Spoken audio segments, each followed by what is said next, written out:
O governo está aguardando a tramitação no Congresso da proposta que prevê a prorrogação da desoneração da folha de pagamento para empresas de 17 setores da economia. Isso reduz as despesas obrigatórias da folha, o peso da folha de pagamento e, segundo empresários, ajuda na manutenção de empregos.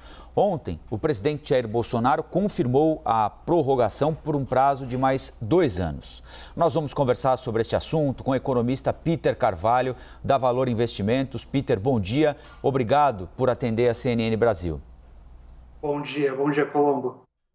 Peter, esse é um programa que está em vigor já há algum tempo, né? É possível medir se ele foi eficaz, se não para a contratação de mais funcionários, pelo menos para a manutenção dos empregados que já estavam no trabalho, levando em consideração que nós estamos em uma sequência de crises praticamente desde 2015, com uma pandemia internacional no meio delas?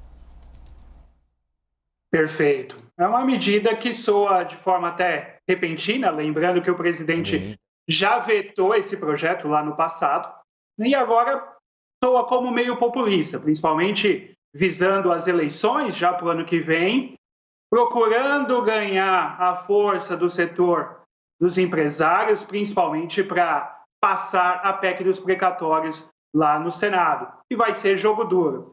Lembrando, né, já tem 10 anos esse projeto, começou lá no governo Dilma, onde você tinha uma agenda desenvolvimentista, né, junto com ali juros baixos, benefícios do BNDES, real desvalorizado, e mesmo assim não gerou o resultado esperado, né? E todos esses privilégios ainda aumentou o lucro das empresas. E também colocou os empresários no coro do impeachment.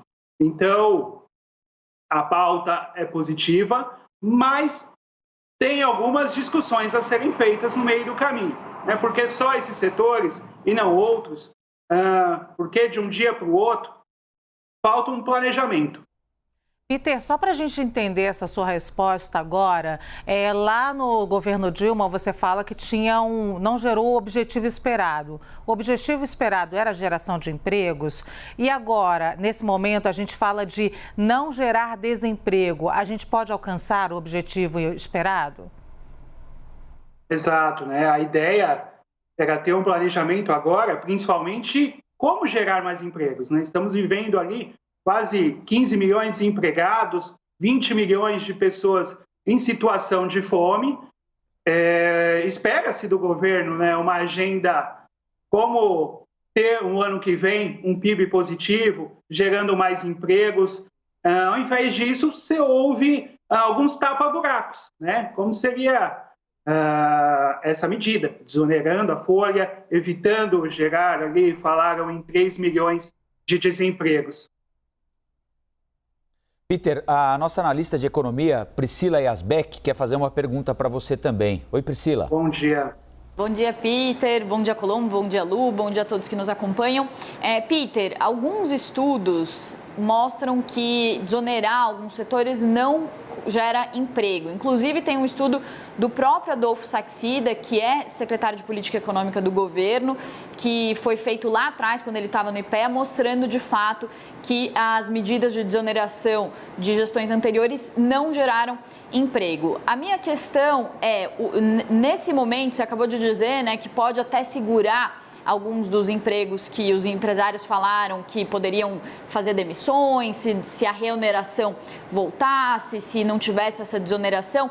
Mas, apesar de segurar esses empregos no curto prazo, você acha que todas essas medidas, falando de um contexto maior, PEC dos precatórios, aumento de gastos com fundo eleitoral, emendas e também esse furo no teto para conseguir bancar um programa social, tudo isso você acha que pode gerar mais benefício ou mais prejuízo para a economia e para os brasileiros como um todo? Eu digo isso porque vocês do mercado falam muito que essas questões todas elas vão aumentando a percepção de risco do país, ainda que o governo justifique que está fazendo isso porque é um momento necessário e para ajudar a população com esses programas. Queria saber, no frigir dos ovos, como que fica a nossa situação?